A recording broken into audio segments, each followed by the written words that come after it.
નમસ્તે મિત્રો, હું પાડોશી આંટી સાથે મિત્ર છું. મારું નામ નીતિન છે. હું દિલ્હીનો છું. હું દિલ્હીમાં ભાડાના ફ્લેટમાં એકલો રહું છું. તે થોડા દિવસો પહેલા બન્યું જ્યારે મારી પાડોશી કાકીએ મને તેના ઘરે બોલાવ્યો. હું તમને તેના વિશે કહું. તેનું નામ કાવ્યા છે. કાવ્યા મારા બાજુના ફ્લેટમાં રહેતા હતા, તેથી હું તેને સારી રીતે ઓળખતો હતો. કાકીને એક પુત્ર પણ હતો જેની ઉંમર 7 વર્ષની હશે. તેનો પતિ ખાનગી નોકરી કરતો હતો અને તેનો દીકરો મને ઘણો મળતો હતો. તો ક્યારેક તે મારા ફ્લેટમાં રમવા આવતો અને ક્યારેક હું તેના ઘરે જતો. એક દિવસ કાકાએ મને બોલાવ્યો અને નીતિન કહ્યું કે હું અને મારો પુત્ર તેના દાદાના ઘરે થોડા દિવસ માટે જઈ રહ્યા છીએ અને લગભગ 10 થી 15 દિવસ પછી પાછા આવીશું. તો તારી કાકીનું ધ્યાન રાખજે. જો તેને કાંઈ જોઈતું હોય તો તે લાવો.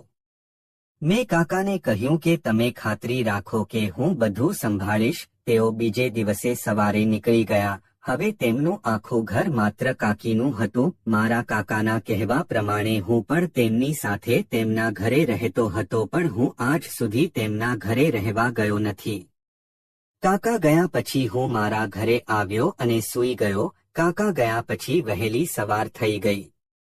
કાકી હંમેશની જેમ ઘર સાફ કરવા લાગ્યા અને હું મારા માટે નાસ્તો બનાવવા લાગ્યો. આ સમયે અચાનક મારા સિલિન્ડરમાંનો ગેસ સમાપ્ત થઈ ગયો અને હું મારો નાસ્તો બનાવી શક્યો નહીં અને હું ખાલી સિલિન્ડર લઈને રૂમની બહાર નીકળી ગયો અને સીધો જવા લાગ્યો. તેનો ફ્લેટ સીડીની બાજુમાં હતો અને તેના દરવાજા ખુલ્લા હતા. તેણે મને સિલિન્ડર લઈને જતો જોયો અને પૂછવા લાગી, અરે નીતિન, તું સિલિન્ડર લઈને ક્યાં જઈ રહ્યો છે? મેં કહ્યું કે ગેસ પૂરો થઈ ગયો છે. કાકી તેને રિફિલ કરાવવા જતા હતા તો કાકીએ કહ્યું કે તમને ગેસની શું જરૂર છે? તમે મારા ઘરેથી લઈ શકો છો. મેં કહ્યું, ના આંટી, હું તેને ફરીથી ભરી લઈશ. તમે શા માટે પરેશાન કરો છો? કોઈ પણ રીતે સિલિન્ડર ભરવું પડશે. કાકી, હા, તે સારું છે. તેનું બુકિંગ કરાવો અને તે પહોંચાડવામાં આવશે. આટલી બધી મુસીબતમાં હવે કેમ જાવ? ગમે તેમ કરીને તેઓ પાછા ન આવે ત્યાં સુધી તારા કાકા તો તને કહીને ગયા જ છે, તમે મારા ઘરે ભોજન કરશો. હું પહેલા પણ તેમના માટે ભોજન બનાવતી હતી, તેથી હવે મને મારા માટે ભોજન બનાવવાનું મન પણ થશે નહીં. તું રહીશ તો સારું થશે. મેં બહુ કોશિશ કરી પણ કાકીએ કહ્યું, તારા કાકાએ તને કહ્યું છે કે મારું ધ્યાન રાખો, તો હું તમારું રાખી શકતો નથી. શું? હું મારા હાથ જોડીને કહ્યું, ઠીક છે, હું સિલિન્ડર બુક કરીશ. હવે હું સિલિન્ડર લઈને રૂમમાં પાછો ગયો. પછી થોડી વાર પછી કાકી આવ્યા અને મને પૈસાની યાદી આપી અને કહ્યું, નીતિન, આમાંનો થોડોક સામાન બજારમાંથી લઈ આવ. હું પૈસા અને લિસ્ટ લઈને બજારમાં સામાન ખરીદવા ગયો. હું પાછો આવ્યો તો તેમનો દરવાજો બંધ હતો. મેં ડોરબેલ વગાડી અને અંદરથી આંટીનો અવાજ આવ્યો, હું સ્નાન કરું છું, દરવાજો ખુલ્લો છે, અંદર આવો. હું અંદર ગયો અને રસોડામાં વસ્તુઓ રાખી અને કહ્યું, કાકી, મેં વસ્તુઓ રાખી છે, હું જઈ રહ્યો છું. આંટી બોલી, અરે તમે બેડરૂમમાં છો ને? મેં કહ્યું, હા કાકી. હું બેડરૂમમાં ગયો તો જોયું કે કપડાં ઝાડ પર પડેલા હતા. પછી તેણે ટુવાલ લીધો અને કાકીને આપ્યો અને કહ્યું, કાકીએ કહ્યું, નાસ્તો તૈયાર છે, જમ્યા પછી બેસો. અને મેં કહ્યું કે મેં સ્નાન કર્યું નથી. આંટીએ માત્ર એટલું જ કહ્યું કે શું થયું? હવે સ્નાન કરો. મેં કહ્યું, હું કપડાં નથી લાવ્યો. અને તેણે કહ્યું, તું બેવકૂફ, કપડાં લાવ. મેં કહ્યું, હું મારા જ રૂમમાં સ્નાન કરીશ. કાકીએ કહ્યું, નીતિન, આ તારું ઘર નથી. મેં કહ્યું, એવું નથી. કાકીએ કહ્યું, કપડાં લઈ આવો અને જલ્દી સ્નાન કરી લો, મને બહુ ભૂખ લાગી છે. હું કપડાં લઈને મારા રૂમમાં ગયો અને તેના દરવાજા પાસે આવતા જ મારા હોશ ઉડી ગયા અને તેણે મારી સામે જોયું અને કહ્યું, તું આમ શું જોઈ રહ્યો છે? ઉતાવળ કરો, સ્નાન કરો, મને ભૂખ લાગી છે. હું બાથરૂમમાં દાખલ થયો અને દરવાજો બંધ કરી શાવર ચાલુ કર્યો અને નહાવા લાગ્યો. થોડી વાર પછી કાકીએ બૂમ પાડી કે આજે નાહ્યા છે કે નહીં? તેમને હોશ આવી ગયો અને ઝડપથી સ્નાન કરીને બહાર આવ્યા. પછી અમે બંનેએ નાસ્તો કર્યો. હું આંખો નીચી કરીને જમતો હતો. પછી કાકીએ પૂછ્યું કે શું થયું. મેં તેની સામે જોયું અને જોયું કે કંઈ થયું નથી. કાકી બોલ્યા, તમે મારા કપડાને કારણે મારી તરફ જોઈ રહ્યા નથી. કાકી બોલ્યા, અરે નિતિન, બહુ ગરમ છે.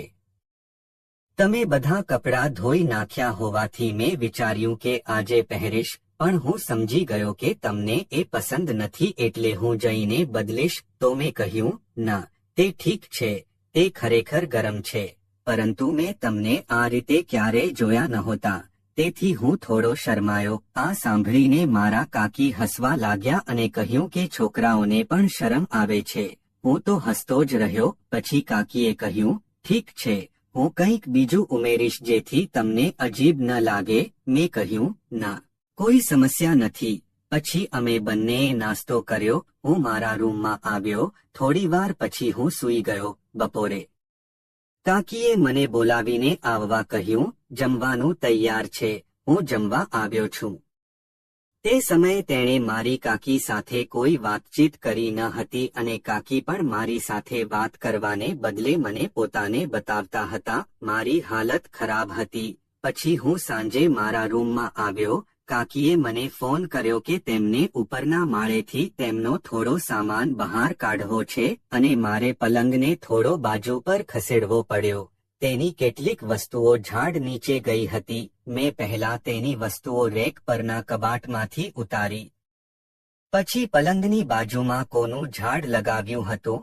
તે ખૂબ જ ભારે હતું. તે બાજુ પર મૂકી શકાય તેમ ન હતું. કાકીએ કહ્યું, રોકો, મને પણ મજબૂત લાગે છે. પછી કાકીએ પણ મારી સાથે ઘણી કોશિશ કરી પણ તેમ છતાં કામ ન થયું. તો કાકીએ કહ્યું, સાંભળો નિતિન, તું ઝાડના ખૂણાના ભાગને એક બાજુ ખસેડી દે તો મારું કામ એ સમયમાં જ થઈ જશે.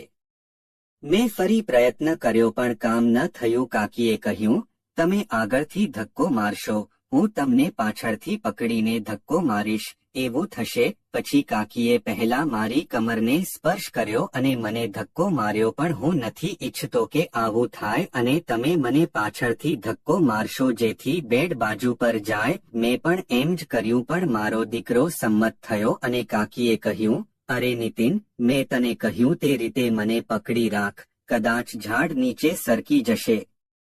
કાકી પણ બધું સમજી રહ્યા હતા પણ તે માત્ર હસતા હતા. પછી મેં જોરથી ધક્કો માર્યો અને અચાનક ઝાડ આગળ વધી ગયું. સમયે કાકીના મોઢામાંથી એક ચીસ નીકળી અને તેમણે કહ્યું કે આસાનીથી લો. પછી મેં કહ્યું, કાકી, તમારું કામ થઈ ગયું. કાકીએ પણ કહ્યું, પણ મને જોવા દો કે કામ બરાબર થાય છે કે નહીં. પછી કાકીએ ઝાડ નીચે વસ્તુઓ શોધવાનું શરૂ કર્યું. મેં વસ્તુઓ રાખી અને પાછો આવ્યો. મેં એકલાએ પ્રયત્ન કર્યો પણ પલંગ ફિટ ન થયો. હું માત્ર પ્રયાસ કરી રહ્યો હતો. તે કાકી પાછા રૂમમાં આવ્યા. તેણે મને પાછળથી પકડીને કહ્યું, મને મદદ કરો. હું ધક્કો મારવા લાગ્યો અને પછી અચાનક ઝાડ સીધું થઈ ગયું અને હું પાછો ગયો અને દિવાલ સાથે અથડાયો અને કાકી મારા પર પડી અને જ્યારે તેને કમર અને પગમાં ઈજા થઈ ત્યારે કાકી મને પણ કમરમાં ઈજા થવા લાગ્યા. કાકીએ પૂછ્યું કે તે તમને દુખે છે નહીં? તો મેં કહ્યું, કમરમાં થોડી ઈજા થઈ છે. કોઈક રીતે ઊભો થયો. કાકીએ કહ્યું, સોરી, મારા કારણે તમને દુઃખ થયું. મેં કહ્યું. પછી મેં કાકીને બેડ પર બેસાડ્યા અને હું પણ બેસી ગયો. કાકીએ કહ્યું, મને કમર અને પગમાં ખૂબ દુખાવો થાય છે. મેં તેને આયોડેક્સ લગાવવાનું કહ્યું. તેણીએ કહ્યું કે તે અસ્તિત્વમાં નથી અને મેં કહ્યું જો કોઈ પીડાની ગોળી હોય તો તે લો. તેણી પણ ત્યાં ન હતી. મેં કહ્યું, હું મારા રૂમમાં તપાસ કરીશ અને પછી તેણીએ કહ્યું, હા, જલ્દી જાઓ, તે ખૂબ દુખે છે. તેથી મેં તે કર્યું અને મારા રૂમમાં ગયો. પણ મારા રૂમમાં પણ કોઈ દવા નહોતી. હું પાછો આવ્યો અને કહ્યું, કાકી, કોઈ દવા નથી. તેણીએ કહ્યું, હવે શું કરવું? મેં કહ્યું, એક ઉપાય છે. કાકીએ કહ્યું, શું? મેં કહ્યું, ગરમ તેલથી માલિશ કરો. કાકી મારી તરફ પ્રેમથી જોવા લાગ્યા. કાકી બોલ્યા, ઠીક છે, પણ જો મને એવું ન લાગે તો શું તમે મને મસાજ કરશો? મેં કહ્યું ઓકે, તેલ ક્યાં છે, હું તેને ગરમ કરીને લાવીશ. તેણીએ કહ્યું તે રસોડામાં છે. હું ગયો હતો, તેણે તેલ ગરમ કર્યું અને પછી લાવીને કહ્યું કે મને કહો ક્યાં માલિશ કરવી.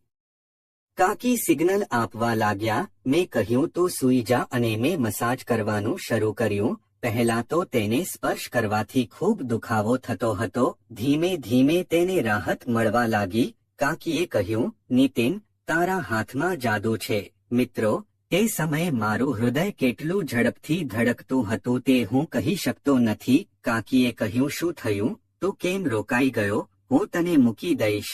તેના આવા ડબલ મીનિંગ શબ્દો મને વધુ ઉત્તેજિત કરી રહ્યા હતા. તેણીએ કહ્યું, ખરેખર નીતિન, તે મારું માથું દૂર કરી દીધું છે.